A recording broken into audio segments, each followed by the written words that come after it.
All right, what is the president's reaction to this story that the media is in a complete meltdown over? They are in a feeding frenzy, as expected. There's a lot of news to digest, and I promise we're going to tackle a lot of the other things we have to be about today, including some information about Mahmoud Khalil. Turns out he hid some of his ties to UNRWA on his green card application. Uh-oh, that won't be good for him. We'll dive into that. But first, let's bring you to the newsroom. Mike Gallagher Show newsman Roger P. Schulman reporting on President Trump's reaction moments ago to NBC over Mike Waltz and this whole secure thing, this chat room thing. I mean, Roger, have you ever been on Signal before? Never even heard of it until now. So I'm behind the loop, I guess. Us boomers, I mean, we don't know. We're all trying to learn all this technology. The only thing I know about Signal is when I pull up to an intersection and it goes from red to green. But it appears that President Trump, as indicated to NBC moments ago, is standing by his man, Mike Waltz. Yes, and you mentioned during the last half hour, this is going to be a 2-day story, and probably tomorrow we'll be talking about something else. He is standing by him because there's no harm, no foul. The attack went off that was released to the Atlantic magazine perfectly. There was no resistance, no problems at all.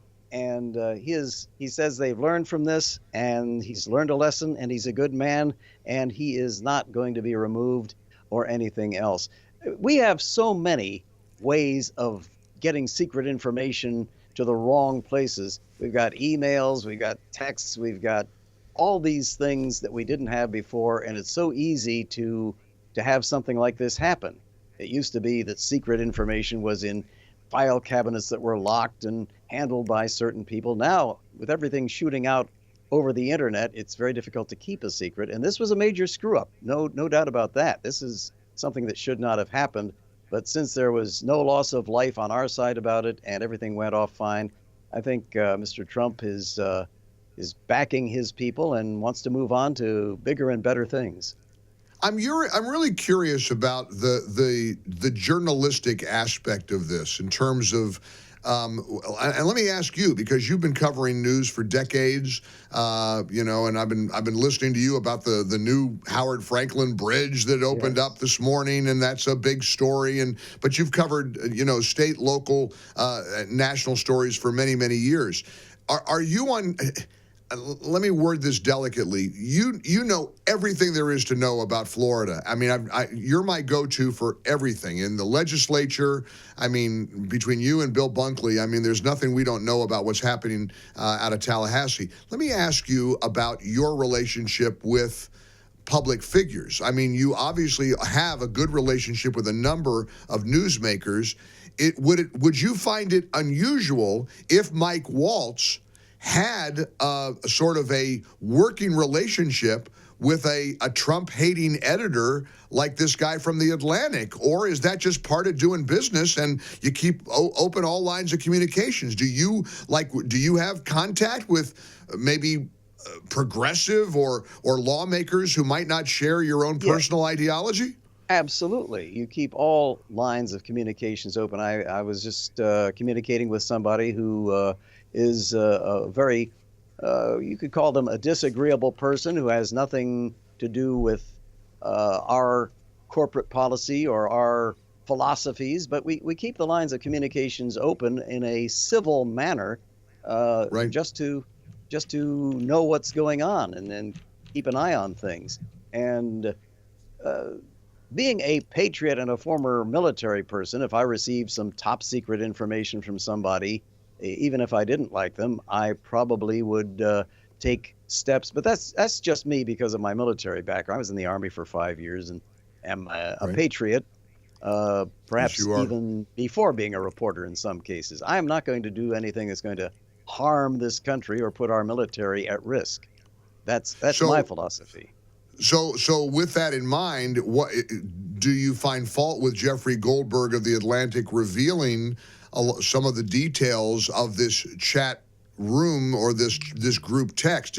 Was that something that was that a road you might not pursue? I might not pursue it depending on the situation. If it's after the fact, I probably would go with it. But if it's before the fact, before military operations, absolutely not. Right. And for the record, he did this after the fact. So, look, I don't read The Atlantic. I'm not a fan of, I'm sure, Jeffrey Goldberg, but you don't fault him. He got notified to be invited on this text, this group chat, and he did what any journalist, frankly, left or right, would do. After the fact, yes. After the fact, yes. But if you're jeopardizing American lives, not a good idea in my opinion. Sir. That's my opinion. Well, and I respect your opinion greatly because you're one of the best in the business. Roger P. Schulman, our newsman here in Tampa Bay and beyond. Thank you, sir. Appreciate your insight, as always. What do you do when the team that you're rooting for makes a mistake? The media calls them out. They make it an epic bombshell when you know it really isn't all that. How do you react? What's the right way to react? President Trump is not planning to fire National Security Advisor Mike Waltz in the wake of the Atlantic's reporting of an apparent, what is being called a national security breach. Sources initially said that Waltz's job was safe. He's not on the chopping block. President Trump himself told NBC in a brief interview minutes ago that Waltz will not be fired. If you haven't followed it, if you haven't had the misfortune of stumbling across MSNBC or CNN or the New York Times or the Washington Post, it's a stunning, breathless, epic failure. These guys are hacks. Pete Buttigieg embraced the apparent strategy of today's Democrats. Just throw around the F-bomb a lot. Former transportation secretary using the F word to post his apparent disdain for what took place. What took place? Well, apparently the White House, the team, mistakenly shared plans for attacking the Houthis in Yemen with the editor of The Atlantic. If you were going to pick the last person, there's a lot of ironies to all of this. If you were going to pick the last person you'd probably leak this to, it would be him. Now, a lot of people are saying, well, maybe it's perfect, it's genius, this was the plan, it was all part of the plan. I'm not sure that dog can hunt. I don't know that explanation flies. I liked what Banshee said on social media. Banshee is a social media influencer, writer over at Red State. Banshee wrote, one of the most mind-numbing parts of politics is the inability of anyone on any side to ever admit a mistake. Instead, you get dumb qualifiers, obfuscations, and non-denial denials. No one, Banshee argues, is going to remember this Signal story in 2 days. Just own it. Move on. The story will die. It will deflate if the White House says, yeah, it happened, it shouldn't have happened, it's been dealt with. And I believe that's the strategy and that's the approach that the White House is about to take. But let's not give the media weeks of distracting intrigue so that they can devour this story over and over and over again. You got some huge stories that are going to take over, including Mahmoud Khalil being accused of hiding key information during his green card process. I watched CBS Sunday Morning, and they did this fawning love letter to Khalil and his family. They interviewed his pregnant wife, and look, it's a sympathetic story. The wife is pregnant. He gets taken away after leading all these protests at Columbia University. But now there's some really intriguing information coming out about his ties to this organization, UNRWA, which has deep terrorist ties. Incidentally, here was President Trump's reaction. He apparently, look, there, I can promise you that there are plenty of people in hot water over this signal leak to Jeffrey Goldberg of The Atlantic. Here was apparently President Trump first hearing about this controversy yesterday from a reporter. Mr. President, your reaction to the story in The Atlantic that said that some of your top cabinet officials and aides had been discussing very sensitive material through Signal and included an Atlantic reporter for that. What is your response to that? I don't know anything about it. I'm not a big fan of The Atlantic. To me, it's a magazine that's going out of business. I think it's not much of a magazine, but I know nothing about it. You're saying that they had what? They were using Signal to coordinate on sensitive materials and having to do with what? Having to do with what? What were they talking about? With the Houthis. The Houthis? You mean the attack on the Houthis? Right. Well, it couldn't have been very effective because the attack was very effective. I can tell you that. I don't know anything about it. You're telling me about it for the first time. So that was the first he learned about it, apparently, and that's not going to go over very well. The boss, I'm sure, isn't very happy. And this happens. You move fast, things are going to get broken. Mistakes are going to get made. And it was a mistake. It was a blunder. Shouldn't have happened. And I can guarantee you it's never going to happen again. And ultimately, nothing about the airstrike in Yemen was effective. Nothing was impacted. Here was Senator Josh Hawley responding to it on Fox News last night.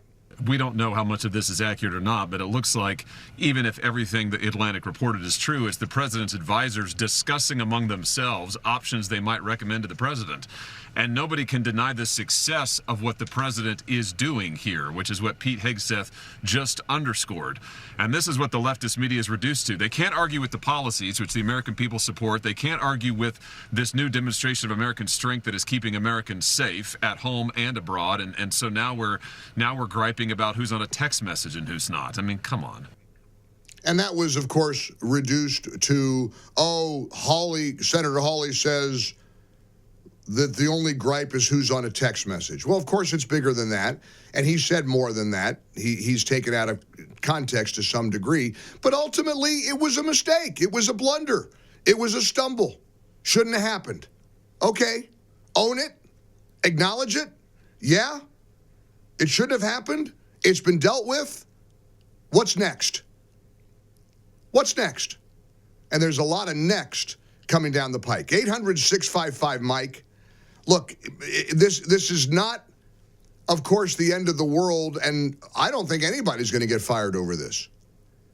But for us to push back and come up with theories that it was intentional or maybe it was deliberate or maybe it was, going down that conspiracy theory rabbit hole probably doesn't serve us well. I truly believe that Bonchi's take on this from Red State is perfect. Own the mistake. It happened. It shouldn't have happened. It's been dealt with. Move on. Do you disagree? Let's find out. I want to throw up our phone lines wide open to you here in the Relief Factor studios for a Tuesday. We got a lot of breaking news. I've also got a great event coming up in a couple of weeks I want to share with you. I'm going to be in Savannah, Georgia, hosting the Job Creators Network annual gala. It's the second annual gala, and I got to do this last year, and it's become kind of a tradition. You have a chance to join us as well. We'll catch up with Alfredo Ortiz from Job Creators Network, get an update on that event and more. In the meantime, I want you to join us. Give me your take. Maybe I'm all wet on this. You agree with me? 800-655-MIKE. Own the mistake. When you make a mistake, own it. Don't come up with obfuscations or dumb qualifiers. Hey, made a mistake, time to move on. Or am I wrong? 800-655-MIKE. One call does it all. Call or text us on the MyPillow text line, or let's put your voice front and center on the Mike Gallagher Show, 800-655-6453. For full shows, live and on demand, it's Salem News Channel.